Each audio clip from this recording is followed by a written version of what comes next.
नमस्कार दोस्तों, सभी को मेरा नमस्कार। आज की वीडियो में सभी का स्वागत करता हूं। आज मैं आपको पास्ट के ऐसे सेंटेंस पढ़ाने वाला हूं जिनका कॉम्बिनेशन कहीं ना कहीं एक दूसरे से मिला हुआ है। सबसे पहले हम देखते हैं दीवार से गिर पड़ा। मैं दीवार से गिर पड़ा, मैं सीढ़ी से गिर पड़ा, मैं कुर्सी से गिर पड़ा, मैं कीचड़ में गिर गया, मैं पानी में गिर गया, मैं रास्ते में गिर पड़ा, मैं छत से गिर पड़ा।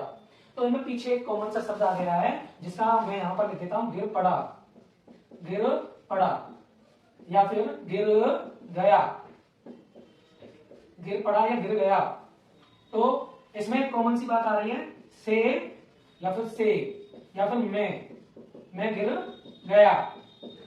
जब भी आपको ऐसे शब्द दिखाई दें, पीछे वाले शब्द को पहचान लो। इसमें क्या होगा कि आपके जितने भी सेंटेंसेस होंगे पीछे वाले शब्द में आ, ई, ये, ए, जैसे या, ई, आ, ए या फिर ई, ऐसे शब्द आपको वाक्य के अंत में पीछे की तरफ दिखाई देंगे। या फिर हम देख सकते हैं आ की मात्रा आ रही है, आ रहा है यहाँ पे, पीछे भी या आ रहा है, या अ। तो ऐसे शब्द अगर आपको दिखाई दें तो समझ लो वो पास्ट का सेंटेंस है। किसका सेंटेंस है? वो पास्ट का। पास्ट की एक पहचान होती है कि सबसे पहले आपको सब्जेक्ट लाना है, उसके बाद V2 लगानी है और उसके बाद आपको ऑब्जेक्ट लिखना है। तो इस प्रकार से हमारे सेंटेंस बनेंगे। लेकिन यहाँ मैंने सेंटेंसेस का कॉमन पार्ट लिया गया है जो कि जिसमें गिर गया, गिर पड़ा, गिर गया, गिर पड़ा, ऐसे शब्द आए हैं। मैं दीवार से गिर पड़ा, तो इसको बनाएंगे। इसको बनाने के लिए पहले हमें इसे साफ करना पड़ेगा। पहले हम इसको साफ कर लेते हैं और फिर हम इसको आगे बना देंगे। तो सबसे पहले मैं इसको साफ कर लेता हूँ। ये मैंने पहचान के लिए यहाँ पे बताया था, अब मैं इसको यहाँ पे मिटा रहा हूँ ताकि आपको मैं आगे सेंटेंसेस को बता सकूं। तो सबसे पहले मैंने पहचान आपको बताई, फिर मैंने आपको बताई कि अब इन सेंटेंसेस में सबसे पहले हम क्या लगाते हैं वो बताया। फिर मैंने आपको बताया कि वर्ब की इसमें सेकंड फॉर्म आने वाली है। क्या आने वाली है? Second form. तो सबसे पहले हम यहाँ पे इसको कर लेते हैं, स्ट्रक्चर डाल लेते हैं। क्या लिख लेते हैं? स्ट्रक्चर। तो स्ट्रक्चर क्या कह रहा है हमारा? सबसे पहले लाना है आपको सब्जेक्ट, उसके बाद आपको लानी है हेल्पिंग वर्ब यानी कि V2। क्या लानी है? V2। उसके बाद लाना है आपको ऑब्जेक्ट। अच्छा, एक और अच्छी बात है, इन सभी सेंटेंसेस में V2 आएगी। ये समझ लीजिए V2 क्या होती है, जैसे कि वर्ब का दूसरा रूप। जैसे मैं यहाँ लिख देता हूं, मैंने लिख दिया गो, यहाँ लिख दिया गो बेंट, उसके बाद लिख दिया मैंने गॉन। ये वर्ब के रूप होते हैं, गो बेंट गॉन। तो यानी कि ये फर्स्ट रूप है, ये वाला सेकंड है और ये वाला थर्ड है। इस प्रकार से जब हमने तीनों कर लिए, गो बेंट गॉन, तो अब आप समझिए मैंने V2 का मतलब क्या बता रहा हूं कि ये वाली फॉर्म, V2 का मतलब सेकंड वाली फॉर्म आपको यहाँ पर लगानी है जब भी आपको सेंटेंस करना है। तो सबसे पहले हमने यहाँ स्ट्रक्चर लिख दिया है और हमारा सेंटेंस आता है पहला वाला सेंटेंस कर लेते हैं। अब हम पहले वाले सेंटेंस को कैसे बनाएंगे वो देख लेते हैं। तो मैंने यहाँ स्ट्रक्चर भी बता दिया है आपको और अब हम सीधे हम सेंटेंसेस को करेंगे। तो सबसे पहला जो सेंटेंस है हमारा, मैं दीवार से गिर पड़ा, मैं दीवार से गिर पड़ा। तो मैं के लिए क्या लगाएंगे हम? सबसे पहले यहाँ लिख देंगे आई।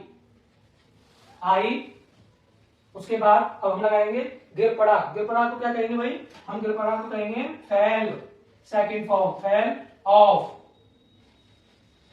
अब कहां से गिर पड़ा भाई? दीवार से। तो दीवार से गिर पड़ा, द बॉल।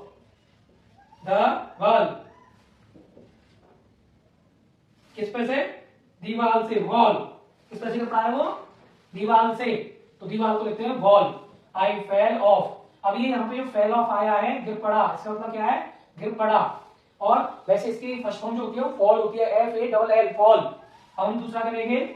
दूसरा हमसे करा, मैं सीढ़ी से गिर पड़ा, मैं सीढ़ी से गिर पड़ा। तो आई। अब उसके बाद क्या? गिर पड़ा। तो इसके लिए भी क्या लिखेंगे हम? Fall of. यानी कि सीढ़ी से आता है फेल ऑफ। अब फेल ऑफ में गिर पड़ा कहां से? सीढ़ी से। तो हम सीढ़ी के लिए क्या लिखेंगे? The ladder. लेडर मीन्स होती है सीढ़ी। क्या होती है? सीढ़ी। आई फेल ऑफ द लेडर।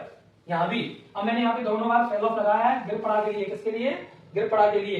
तो गिर पड़ा मीनिंग जब आएगी तो आपको क्या लिखना है? वहां पे सेकंड फॉर्म लिखनी है, फेल ऑफ। अब हम तीसरा वाला करने वाले हैं, मैं कुर्सी से गिर पड़ा, मैं कुर्सी से गिर पड़ा। तो हम यहाँ लिखेंगे आई फेल, फिर से लिखेंगे ऑफ, आई फेल ऑफ। किससे गिर पड़ा? चेयर से। तो कुर्सी मतलब चेयर, तो ऑफ द चेयर। तो ऐसे मैं कीचड़ में गिर पड़ा, मैं कीचड़ में गिर पड़ा। तो सबसे पहले सब्जेक्ट है आई, क्योंकि हर बार हमने कॉमन रखा है, आई लिखा है, मैं लिखा है। आप यहाँ पे सब्जेक्ट बदल सकते हो, वह कीचड़ में गिर पड़ा है, तुम कीचड़ में गिर पड़े, है ना, वह कुर्सी से गिर पड़ी। तो आप सब्जेक्ट चेंज कर सकते हो, तो सब्जेक्ट चेंज होगा तो ये भी चेंज होगा। तो हमने यहाँ लिख दिया आई। अब हमने ये कर दिया यहाँ पे आई। अब मैं कीचड़ में गिर गया, मैं कहां पे गिर गया?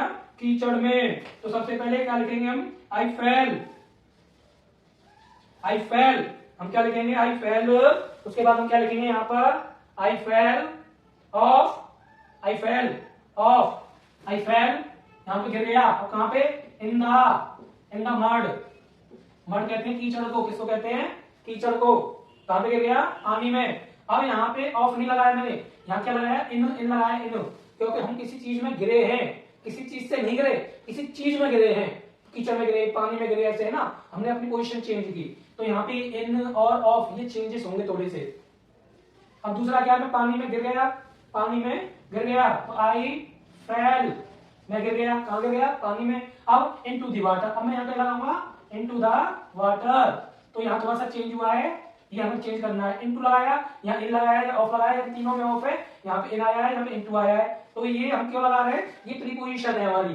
प्रीपोजिशन समझने के लिए प्रीपोजिशन वाली सी जो मैंने वीडियो कराई है उसमें आप देख सकते हो इनका प्रयोग। तो अभी मैंने यहाँ बता दिया, अगर आप यहाँ पे आई फेल इन द वाटर, मैं पानी में गिर गया, तो इन द गलत हो जाता, क्योंकि इनटू क्या लगाते हैं? क्योंकि हमारी सीरीज क्या है इसमें? इनटू का मतलब क्या है कि कोई चीज गतिशील हो रही है, क्या हो रही है? गतिशील। और गतिशील रहे तो इनटू का प्रयोग करते हैं। मैं रास्ते में गिर गया, तो I fell off, I fell off, I fell off, I fell in the way, I fell off in the way. अब यहाँ पे क्या लिखेंगे? द वे, या फिर इन द वे, क्या लिखेंगे? इन द वे, दोनों ही सही है। I fell off in the way, I fell off the way. यहाँ पे ये हम इन द वे वाला बनाएंगे, ज्यादा करेक्ट रहेगा। अगला है हमारा, मैं छत से गिर पड़ा, कहां से? छत से, तो अलग हो रहा हूं मैं, तो यहाँ पे क्या लगाएंगे? I fell, I fell from, I fell from the roof, I fell on the roof, I fell on the roof, या from the roof, from roof. हम यहाँ पर क्या लिखेंगे? ऑन द रूफ, छत से गिर गया, कहां से गिर गया? आई फेल ऑफ, या फिर I fell on the roof, on the roof. देखो लिखने में और बोलने में थोड़ा सा अंतर है। I fell on the roof, I fell on to the roof. हम क्या लिखेंगे यहाँ पर? I fell on to the roof, या फिर छत से गिर गया, I fell from the roof, from the roof. हम क्या लिख सकते हैं? फ्रॉम द रूफ, क्योंकि हमारा सेंटेंस तो यहीं पे सही हो गया, आई फेल गिर गया। अब कहां गिर गया? छत से, तो अलग होने के लिए फ्रॉम लगाते हैं। बाकी ऑन टू भी लगा सकते हैं, लेकिन ये आप लगा सकते हैं। अब प्रीपोजिशन अगर आपको क्लास लेनी है तो मेरी पुरानी वीडियो आप प्रीपोजिशन नाम से ढूंढ सकते हैं। तो मैंने यहाँ पर आपको ये करना सिखा दिया है। आज की वीडियो आपको कैसी लगी आप कमेंट में अपने आंसर दीजिए। आपकी वीडियो, आज की वीडियो आपको अच्छी लगी है तो कम से कम ज्यादा नाम में थोड़ा सा उपकार करें मेरे ऊपर, क्योंकि बहुत सारी मेहनत करता हूँ। इस वीडियो को आप शेयर करते हैं एक दूसरे के साथ, और चैनल पर नए हैं तो सब्सक्राइब भी कर लें। और आपको वीडियो लगी अच्छी तो आप अच्छे वाले कमेंट भी दे सकते हैं। धन्यवाद।